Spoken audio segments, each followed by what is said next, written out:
나의 사랑하는 채 비록 헤어졌으나 어머님의 무릎 위에 앉아서 재미있게 이스라엘의 아들들을 보고 이르되 이들은 누구냐?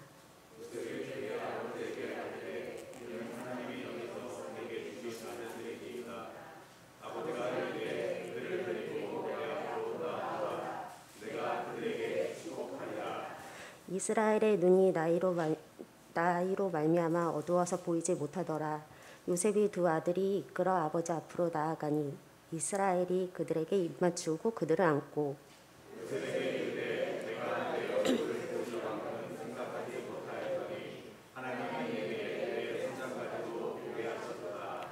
요셉이 아버지의 무릎 사이에 두 아들을 물러나게 하고 땅에 엎드려 절하고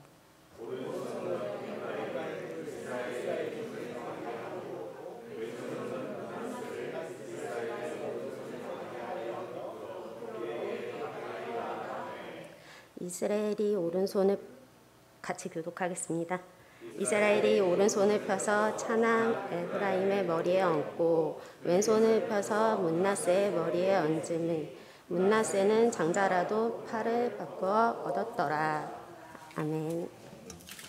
예전에 제가 지도하던 청년 얘기를 좀 했는데 그 청년들 가운데 한 청년이 있었습니다. 이 청년은 정말 누구보다도 열심히 신앙생활을 잘하는 청년이었습니다. 모든 청년들이 그 청년들의 그 열심과 그 신앙을 인정했고 그래서 후배들도 그 청년을 무척이나 따랐습니다. 그런데 어느 날 성역 공부 시간에 그 청년이 이런 고백을 했습니다. 자기가 지금까지 신앙생활하고 교회 봉사 열심히 한다고 하면서 자기가 마음에 드는 생각이 내가 여기서 이제 뭘 더 뭐 이런 생각이 들었다라는 겁니다.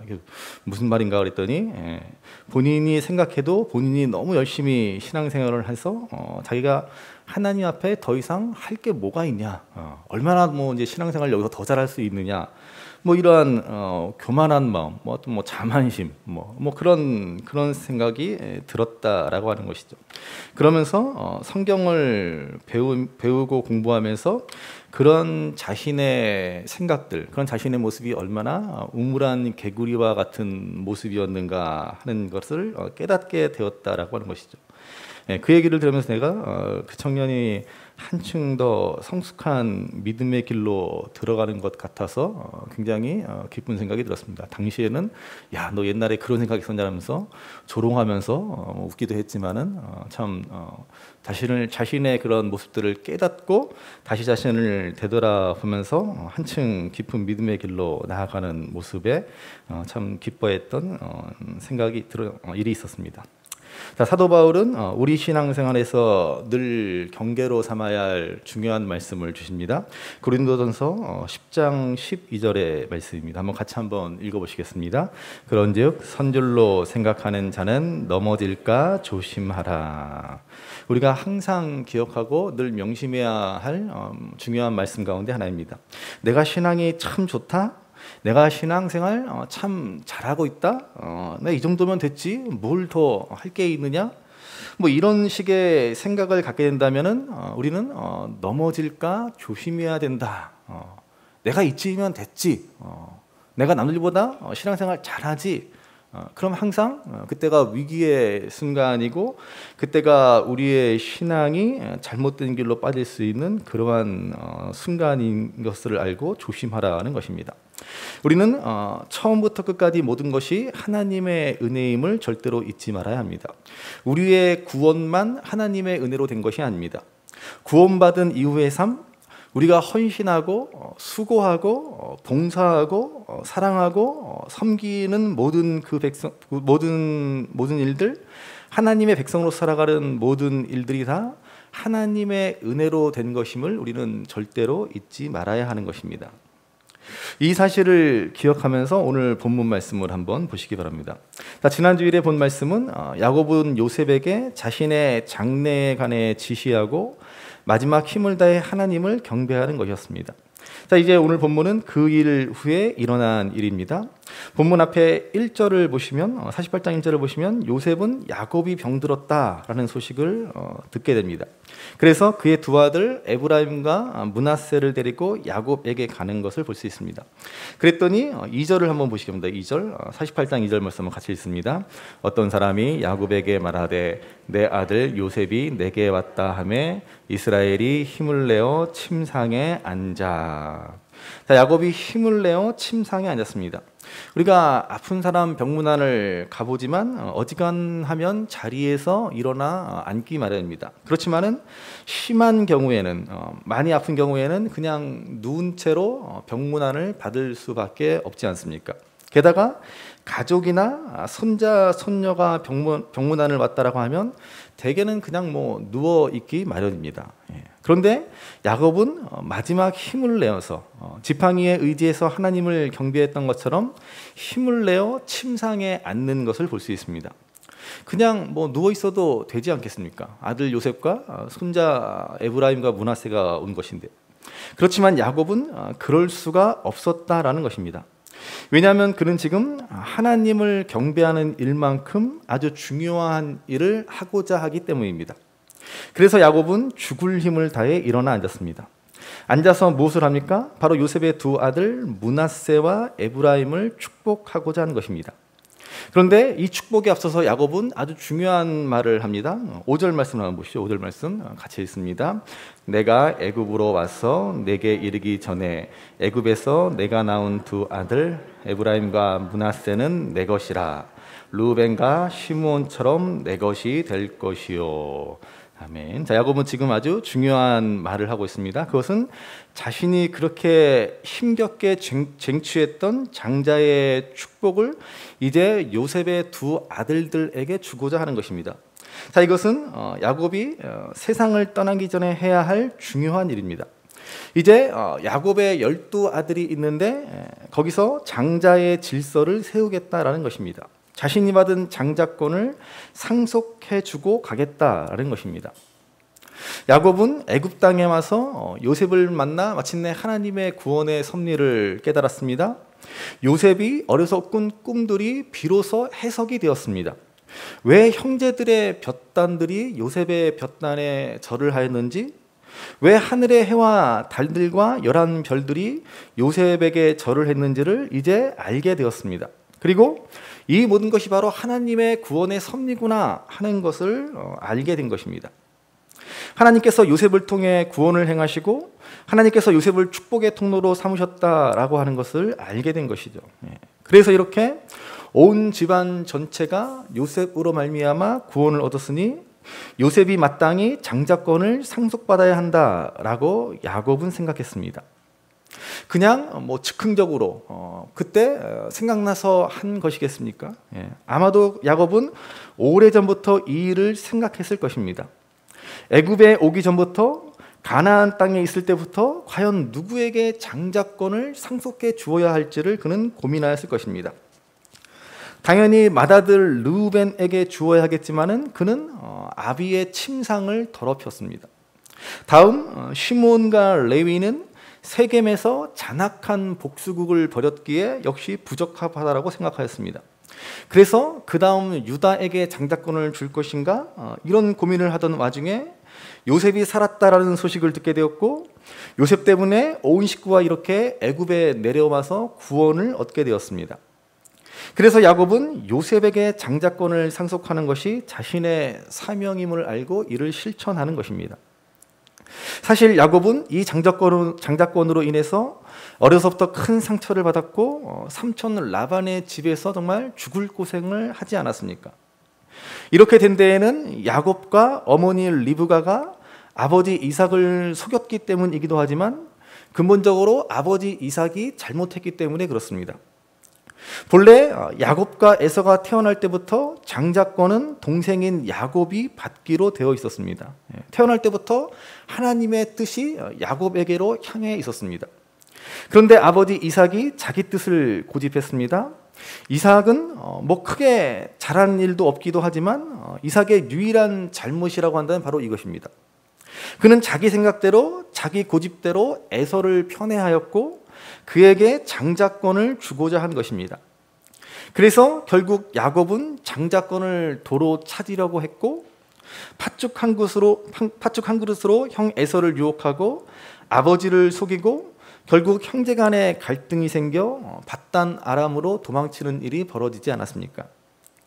그야말로 평화롭던 집안이 한순간 풍비박산이 나고 다시 형제가 화해하고 야곱이 가나안으로 돌아오기까지는 20여 년의 긴 세월이 흘러야만 했습니다. 그래서 야곱은 자신이 세상을 떠나기 전에 이 문제를 확실히 하고 가야겠다라고 생각했습니다. 이것이 자신에게 남은 중요한 사명임을 알았습니다. 그래서 지금 요셉의 두 아들을 내 것이라 하며 자기 아들로 삼았습니다. 이게 바로 요셉을 장자로 삼았다라는 것입니다. 장자는 다른 아들보다 2배의 몫을 유산으로 상속받게 되어 있습니다. 그래서 요셉의 두 아들을 자신의 아들로 삼음으로써 요셉이 2배의 유산을 상속받게 한 것입니다. 즉 요셉이 장자권을 받았음을 선언하는 것입니다. 그래서 뭐라고 그럽니까? 에브라임과 므낫세 이 요셉의 두 아들을 자신의 장자와 차자인 루벤과 시몬처럼 내 것이 될 것이다 라고 했습니다. 에브라임과 므낫세가 야곱의 장자와 차자가 될 것임을 말하는 것입니다. 그런데 이 순서를 한번 눈여겨 잘 보시기 바랍니다. 1절을 말씀해 보시면 요셉이 두 아들을 데리고 야곱에게 올 때는 므낫세와 에브라임이라고 기록되어 있습니다. 그런데 이제 야곱은 에브라임과 므낫세라고 순서를 바꾸어 말하는 것을 볼 수 있습니다. 본래 므낫세가 형이고 에브라임이 동생입니다. 그런데 야곱은 거꾸로 에브라임이 루벤처럼 되고 므낫세가 시므온처럼 될 것이다 라고 말하는 것입니다. 이렇게 해서 이스라엘은 모두 10지파가 됩니다. 요셉이 2지파의 몫을 받기 때문입니다. 그리고 후에 레위 지파가 제사장 지파로 구별되었기 때문에 이스라엘은 레위 지파를 제외하고 다시 12지파가 되는 것입니다. 자, 아무튼 이렇게 요셉은 2지파의 몫을 배당받음으로써 이제 장자의 위치를 확정받게 되었습니다. 요셉은 전혀 생각지도 못한 일이었을 것입니다.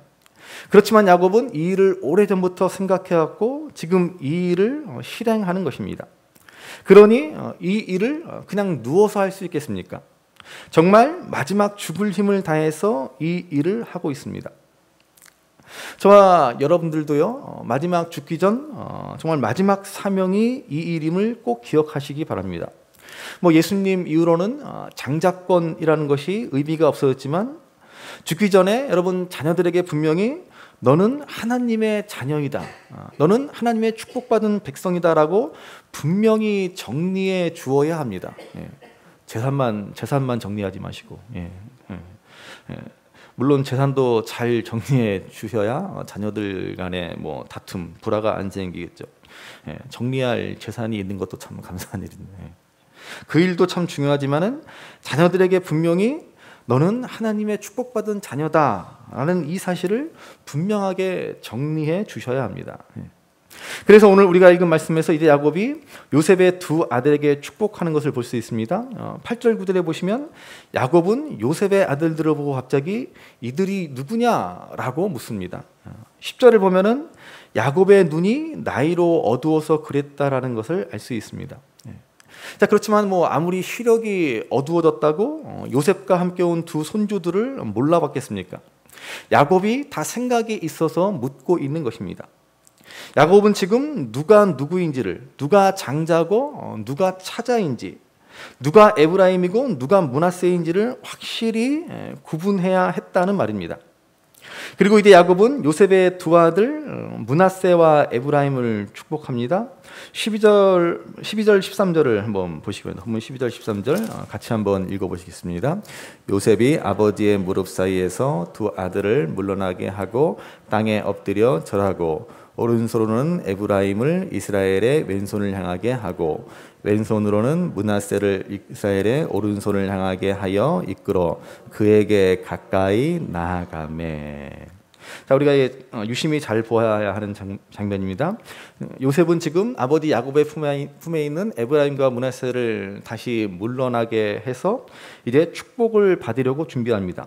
지금 야곱과 요셉은 서로 이렇게 마주보고 있는 상태입니다. 마주보고 있는 상태에서 요셉은 두 아들을 각각 야곱의 오른쪽과 왼쪽에 위치하게 합니다. 그래서 요셉은 오른손으로 에브라임을 보내서 야곱의 왼쪽에 있게 하고, 왼손으로는 므낫세를 보내서 야곱의 오른쪽에 앉게 합니다. 요셉의 생각에는 당연히 야곱이 그 오른손으로 첫째 아들인 므낫세의 머리에 손을 얹어 축복할 것이다 라고 생각했습니다. 그게 당연하다라고 생각했습니다. 그런데 야곱은 어떻게 합니까? 14절 말씀 보십시오. 14절 같이 읽습니다. 이스라엘이 오른손을 펴서 차남 에브라임의 머리에 얹고 왼손을 펴서 므낫세의 머리에 얹으니 므낫세는 장자라도 팔을 엇바꾸어 얹었더라. 야곱은 이렇게 두 옆에 있는 두 손자들을 축복해야 맞는데 손을 엇갈려서 반대로 축복하는 것을 봅니다. 그러니까 요셉이 깜짝 놀라서 어떻게 합니까? 17절에 보면은 요셉이 야곱이 혹시 므낫세와 에브라임을 착각한 것이 아닐까 해서 야곱의 손을 바꾸려고 합니다. 그리고 이렇게 말합니다. 18절 같이 한번 읽어보시죠. 그의 아버지에게 이르되 아버지여 그리 마옵소서 이는 장자니 오른손을 그의 머리에 얹으소서 하였으나. 요셉이 그러는 거지. 아버지 손이 바뀌었습니다. 얘가 장자니 왼손 말고 오른손을 얹으셔야 합니다. 그러자 야곱이 하는 말이 무엇입니까? 19절에 보면은 나도 한다 라고 야곱은 대답합니다. 그러니까 야곱은 이 모든 것을 다 알고 의도적으로 둘째인 에브라임의 머리에 오른손을 얹어 축복한 것입니다. 그래서 에브라임을 장자로 삼는 것입니다. 여러분 옛날 우리 어르신들도 그렇지만은 오른손 집착증이라고 할 정도로 오른손을 굉장히 중요하게 생각하지 않습니까? 이스라엘 백성들도 마찬가지로 오른손을 정말로 중요하게 여깁니다. 오른손은 능력과 힘을 상징합니다. 오른손이 축복의 손입니다. 반면 왼손은 뭐예요? 유명한 대사가 있죠. 왼손은 거들 뿐이라는 유명한 대사가 있습니다. 예전에 선풍적인 인기를 끌었던 그 슬램덩크라는 만화에서 나오는 유명한 말인데, 왼손은 뭐예요? 상대적으로 오른손에 비해 덜 중요하게 여겨졌다는 것입니다. 중요한 일은 오른손으로 다 하고 왼손은 그저 거들어주는 손이라는 인식이 강했습니다. 그래서 제가 얼마 전에 그 텔레비전을 또 우연히 봤더니 왼손잡이 배우들이 사극에 출연할 때 왕의 역할을 맡게 되면 어떻게 돼요? 그 오른손 쓰는 법을 연습하기 위해서 무던히 노력하는 것을 봤습니다. 왜냐하면은 우리나라의 왕들은 무조건 오른손잡이여야 했다는 것이죠. 왼손잡이는 절대로 왕이 될 수가 없습니다. 그만큼 왼손잡이에 대한 차별과 편견이 있었다라고 하는 것이죠. 그러니 이스라엘도 마찬가지입니다. 아니 유독 더 심했습니다. 그런데 오늘 야곱은 둘째인 에브라임에게 오른손을 얹어 그를 축복하였습니다. 이것은 야곱의 12아들 가운데 요셉이 장자가 되었고, 그리고 요셉의 아들 가운데 에브라임이 장자가 되었음을 말해주는 사건입니다. 정말 요셉도 깜짝 놀랄 만한 정말 생각지도 못한 일을 지금 야곱이 한 것입니다. 그렇지만 야곱은 하나님의 뜻을 정확하게 이해하고 하나님의 구원의 섭리를 따라 지금 이렇게 하고 있는 것입니다. 제가 언젠가 이 장면을 두고 말씀을 드린 적이 있습니다. 야곱과 같이 우리도 성화된 삶을 살아야 한다라고 하는 것이죠. 여러분 하루하루 살아갈수록 우리의 신앙은 더욱 성숙하고 성장해야 하지 않습니까? 정말 오늘 우리 이진호 집사님 그 기도에 제가 참 마음이 참 찔렸는데, 하루하루 성장해야 되는데 성장은 못하고 오히려 퇴보하는 우리의 모습은 아닌지 정말 너무나 참 부끄럽지 않습니까? 그렇게 우리는 나이가 들수록 신앙의 연조가 늘어날수록 하나님의 뜻을 더욱 분명하게 이해하고 구원의 섭리를 더욱 선명하게 바라볼 수 있는 삶이 되어야 한다는 것이죠. 이제 야곱은 요셉조차도 알지 못한 이 하나님의 놀라운 구원 계획, 하나님의 놀라운 구원의 섭리를 정확하게 이해하고 있었다라는 말입니다. 그래서 야곱은 요셉이 손을 바꾸려고 하니까 안다, 나도 안다, 그렇게 대답합니다. 손이 뒤바뀐 것을 안다는 말이지만 자신이 하나님의 뜻, 하나님의 구원의 섭리를 안다라는 말이기도 합니다. 야곱은 하나님 나라의 놀라운 법칙, 놀라운 섭리를 알았습니다. 하나님 나라에서는 여러분 장자도 차자도 없다는 것입니다. 세상에서는 서열을 따집니다. 높고 낮음을 중요하게 여깁니다. 세상의 질서는 상하 질서입니다. 그러나 하나님 나라에서는 차자가 장자가 될 수도 있고 장자가 차자가 될 수도 있습니다. 하나님 나라에서는 높고 낮음이 없는 것입니다. 그러므로 교회 안에서도 마찬가지 상하 관계, 수직 관계란 있을 수가 없는 것이죠. 목사가 제일 높고 그 다음에는 장로고 그 다음에는 안수집사, 권사, 그 다음에 서리집사, 그 다음에 평신도가 있는 것이 절대로 아닙니다. 우리는 다 동일한 하나님의 권속이요, 형제요, 자매입니다. 우리가 가톨릭을 비판하는 것 가운데 하나가 그들은 엄격한 계급 구조를 가지고 있다는 것 아닙니까? 이걸 잘 모르는 사람들은 가톨릭이 굉장히 이상적인 공동체이고 제대로 된 어떤 평등한 종교처럼 생각하는데 여러분 전혀 그렇지 않습니다. 가톨릭에는 엄격한 신분 구분이 있고 차별이 있고 계급이 있습니다. 성직자와 일반 평신도는 도저히 뛰어넘을 수 없는 그러한 차별이 존재합니다. 전혀 다른 존재처럼 여겨집니다. 교황을 최고 정점으로 성직자 안에도 엄격한 계급과 차등이 존재합니다. 그래서 가톨릭 사제들의 그 계명 가운데 가장 중요한 계명 가운데 하나가 순명입니다. 순명. 명령에 무조건 복종해야 한다라고 하는 것입니다. 그 엄격한 계급 사회 거기에서 명령에 불복종하는 것, 자기 생각에 아니다라는 것에 항거하는 것은 절대로 있을 수 없는 일입니다. 우리 개신교는 그러한 가톨릭의 잘못을 배격하고 성경대로 돌아가자라고 해서 종교 개혁을 일으킨 것이 아닙니까? 그런데 이 종교 개혁 당시에 순수한 정신이 훼손되어 어느새 우리 개신교도 가톨릭화 되어 갑니다. 교회 안에 계급이 생겨납니다. 봉사하라고 주신 직분인데 거기에서 차별이 발생합니다. 특별히 목사는 주의 종이라고 떠받듭니다. 우리 교회는 안 그렇지만 여러분 이것은 명백한 잘못입니다. 우리 모두는 다 하나님 나라의 동일한 시민이요 하나님 나라의 권속입니다. 그래서 여러분 가장 영광스러운 칭호는 뭐예요? 목사도 아니고 장로도 아니고 권사도 아니고 성도라는 칭호입니다. 이것보다 우리에게 더 영광스럽고 더 복되고 더 감사한 호칭은 없습니다. 목사, 장로, 집사, 권사는 다 부수적인 거죠. 아무것도 아닙니다. 그래서 제가 말씀드렸죠. 저는 언젠가 죽으면 제 묘비에다가 성도 장성익 이렇게 기록할 거라고. 죽은 다음에 거기다가 목사 써놓으면 그게 무슨 소용이 있습니까? 아무 의미 없죠. 하나님 나라에 가면서 목사 나 목사네 그러고 하나님 나라에 가면 그게 무슨 소용이 있어요? 어느 목사님 말 맞다나 짜장면 배달이나 안 시키면 다행이지. 그렇죠?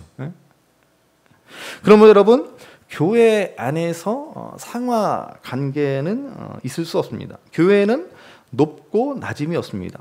우리는 다 그리스도 안에서 한 형제요, 한 자매요, 동역자일 뿐입니다. 이를 기억하고 실천할 때 교회 안에는 진정한 화평, 하나됨, 그리고 동역과 사랑의 공동체를 이루어가게 되는 것입니다. 어쩌면 야곱은 자신의 일생을 통해서 이 귀한 진리를 배우고 깨달았을 것입니다. 본인도 동생으로 태어나서 그렇게 나그네의 험악한 세월을 살면서 그가 깨달은 것은 뭐예요? 하나님 나라는 먼저 된 자가 나중되고 나중된 자가 먼저 된다라고 하는 것입니다.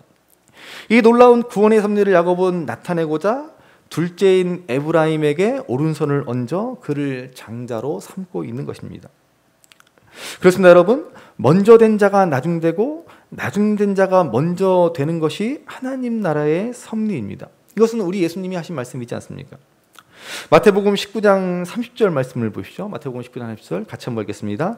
그러나 먼저 된 자로서 나중되고 나중된 자로서 먼저 될 자가 많으니라. 또 마태복음 20장 16절 같이 읽습니다. 이와 같이 나중된 자로서 먼저 되고 먼저 된 자로서 나중되리라.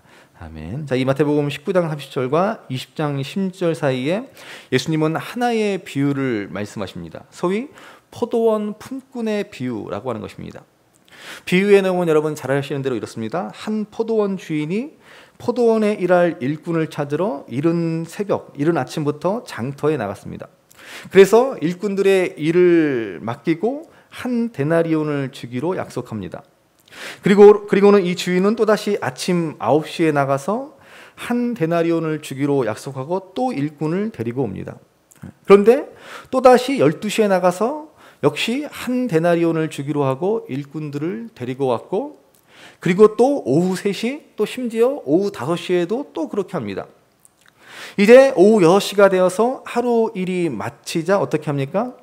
주인은 그 약속대로 모든 일꾼들에게 한 데나리온씩을 주지 않습니까? 그러자 이른 아침부터, 새벽부터 와서 일한 일꾼들이 볼멘 소리를 하기 시작합니다. 자기들은 새벽부터 와서 일했는데 어떤 사람은 9시에 왔고, 난 12시에 왔고, 오후 3시에 왔고, 심지어 어떤 사람은 오후 5시에 와서 겨우 1시간밖에 일하지 않았는데 왜 똑같이 다 한 데나리온씩을 주느냐라고 하는 것입니다. 그러다 주인이 뭐라 그래요? 나는 너희들과 약속한 대로 한 데나리온을 주었는데 뭐 잘못된 게 있느냐라고 하는 것이죠. 그러면서 이렇게 말합니다. 마태복음 20장 14절 15절 말씀 같이 읽습니다. 내 것이나 가지고 가라. 나중 온 이 사람에게 너와 같이 주는 것이 내 뜻이니라. 내 것을 가지고 내 뜻대로 할 것이 아니냐. 내가 선함으로 내가 악하게 보느냐. 자, 무슨 말입니까? 네가 마땅히 받을 목을 받았으면 된 것이지 나중에 온 사람에게 한 데나리온을 주든 말든 무슨 상관을 하느냐 그런 것이죠. 내 것을 내 마음대로 그들에게 내가 선을 베푼 건데 왜 너는 나에게 악하다라고 말하느냐, 이런 말이죠. 이 주인이 도대체 무슨 잘못을 했습니까? 이른 아침에 온 사람들에게 약속한 대로 정당한 대가로 한 데나리온을 주었습니다. 그 사람들 입장에서는 나중에 온 사람들도 자신과 똑같이 받은 것에 대해서 좀 억울한 생각이 들 수 있지만 그것은 주인이 그들에게 은혜를 베풀어 준 것입니다. 그들에게 은혜를 베푼 것 가지고 무슨 잘못이라고 말할 수 없다라는 것이죠. 이 비유를 하시고 나서 예수님이 하신 말씀이 바로 나중된 자로서 먼저 되고 먼저 된 자가 나중된다라고 말씀하는 것입니다. 그러니까 여러분, 먼저 된 자로서 나중된 사람은 어떤 사람이에요? 예수님의 약속을 받고 예수님의 은혜를 받고서도 불평하기 시작하는 사람들입니다. 그리고 다른 이들이 받은 은혜에 대해서 기뻐하지 못하는 사람들이라고 말할 수 있습니다. 바로 이러한 사람들이 바로 율법주의에 빠져 선민의식에 사로잡힌 유대인들을 가리킵니다. 그리고 나중된 사람들은 바로 우리 예수님을 믿는 사람들을 가리키는 것입니다. 이스라엘은 본래 하나님의 선택된 백성, 하나님의 장자라고 말할 수 있습니다. 그러나 그들이 복음을 거부하였기에 이제 구원이 이방인들에게 향하게 되었습니다. 먼저 된 자가 나중되고 나중된 자가 먼저 되는 역사가 일어나게 된 것입니다. 이 모든 것이 다 하나님의 은혜로 된 것임을 말합니다.